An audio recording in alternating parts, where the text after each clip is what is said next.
Okay, so I want to do one more about dimensional analysis with scientific notation.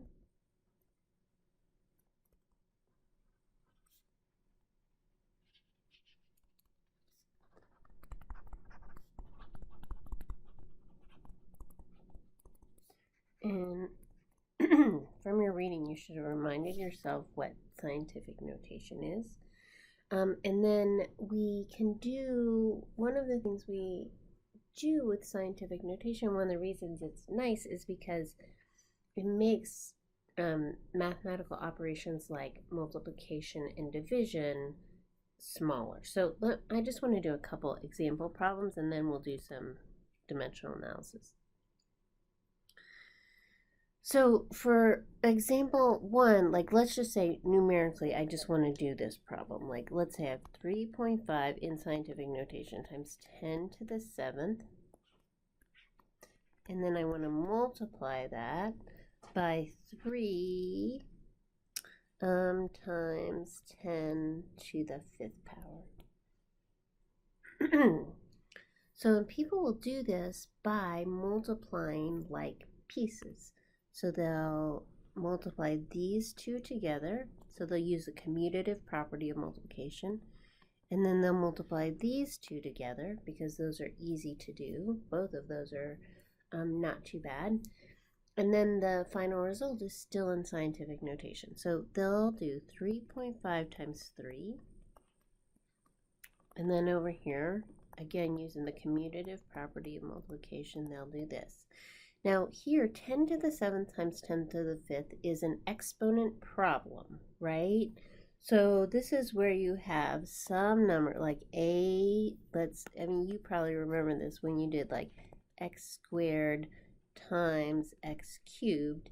And the way I do this problem, even because there's multiplication here, I add exponents. So this is x to the 5th. Another way to see this is like x squared is 2 copies of x, right? Because exponents are repeated multiplication. And this x cubed is 3 other copies of x. And in total, I have 5 copies. This is where the addition rule comes from, right?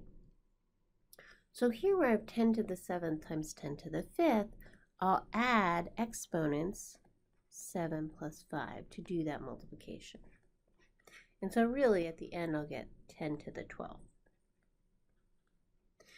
Now 3.5 times 3, so you can do that on your calculator, or you can just do it probably in your head. I mean, 3.5, 2 copies of 3.5 are 7, and another copy should be, I think, 10.5.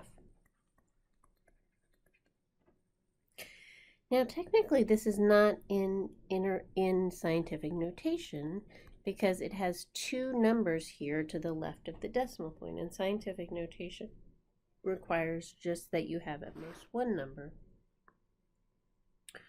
So I need to move this and change this. So people will do this by putting this 10 to the 5th in scientific notation. So 10 to the 5th is 1.05 times 10 to the 1st power, and then I still have this 10 to the 12th. And so my final answer is 1.05 times 10 to the 13th power. Okay. A similar thing happens when we do this with division. I just have to remember the division rules. So let me do that example. So let's do a similar 3.5 times 10 to the 7th divided by, let's do 1.5 times 10 to the 5th, right? And so when I see this again, we'll do this by thinking of these fractions. Maybe this is the way that I'm thinking of it, just so that you can see it. 3.5 times 10 to the 7th over 1.5 times 10 to the 5th.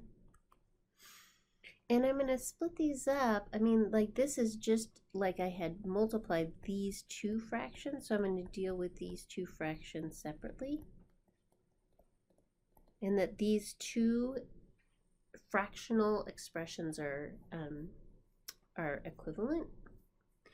So again, when I divide 10 to the 7th divided by 10 to the 5th, I subtract exponents here. So that should be 10 copies of 2, or 2 copies of 10. Again, you can see that if you write out 7 copies, 1, 2, 3, 4, 5, 6, let me put one more here, 7. And then if you write out 5 copies, 5, right? And then each one of these, there's a one-to-one correspondence, they cancel, and I'm left with however many copies there were, right? So that's 2, it's just because I've subtracted 7 minus 5. Okay, and then 3.5 divided by 1.5, I don't know what that is. Let me see. I get 2.3 repeating times 10 squared. And that isn't scientific notation, so I can be done with that. Okay, so then I wanted to work a couple problems. So this says a light year, the distance the light travels in 1 year, is 5.868 times 10 to the 13th miles. The sun is 2.7 times 10 to the 4th light years from the center of our galaxy.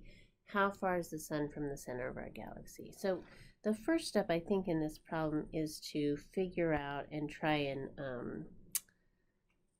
figure out what information I'm given. So I have the sun is this far. So sun is, here's the sun, right?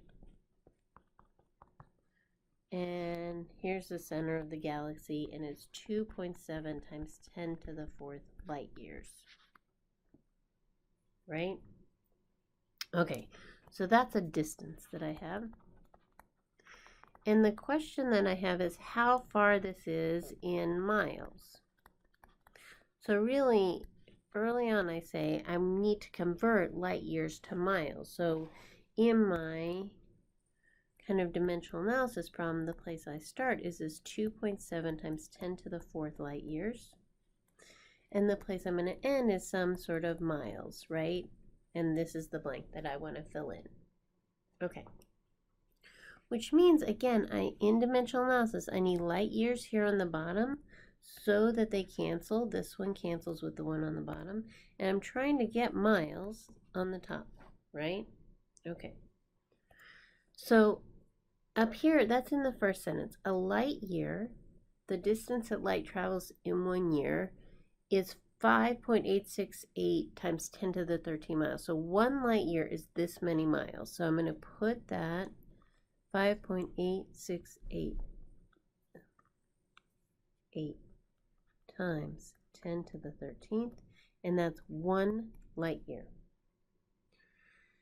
So really when I do this problem, I'm multiplying 2.7 times 10 to the 4th by this thing in the numerator, and then I'll divide by 1, but I won't really do that because I know what that is. So I'm going to do that by doing 2.7 times 5.868, and then separately I'm going to do 10 to the 4th times 10 to the 13th, right?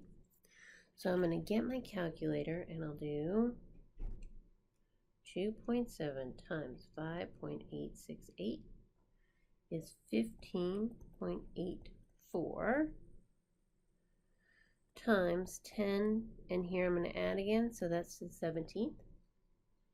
And again, this is not in scientific notation, so I'm going to convert this. This is 1.584 times 10 to the 1st times 10 to the 17th, 1.584 times 10 to the 18th miles.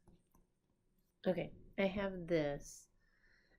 Earth travels 6.21 times 10 to the 8th miles around the sun each year in approximately 9.103 hours. Find the Earth's speed in miles per hour. So this is not really a dimensional analysis problem. Actually, I just am going to compute. So I want to know Earth's speed. Let me actually get. So Earth's speed, which should be miles per hour, right? So, and this word per in these problems means division, right? I'm creating a ratio. And so we divide by the thing that comes after the per, and gives me kind of how many miles in 1 hour. Now I really know, like, I know how many miles it travels and I know how long it took. So, I mean, this is like a problem where it was like, your grandma's house is 300 miles away and it took you 5 hours. How fast were you going? And you divide 300 by 5 to get 60 miles per hour, right? This is the exact same thing except with bigger numbers. So I'm going to do this as 6.21 times 10 to the 8th miles. I'm going to divide by 9 times 10 to the 3rd hours. And again, I'm going to do this as these two separate fraction problems. This is in miles per hour. So 6.21 divided by 9, I'm doing on my calculator. I get 0.69, and here I get 10 to the 5th power miles per hour. Again, this is not in scientific notation, so I have to move this. This is 6.9 times 10 to the minus 1 times 10 to the 5th.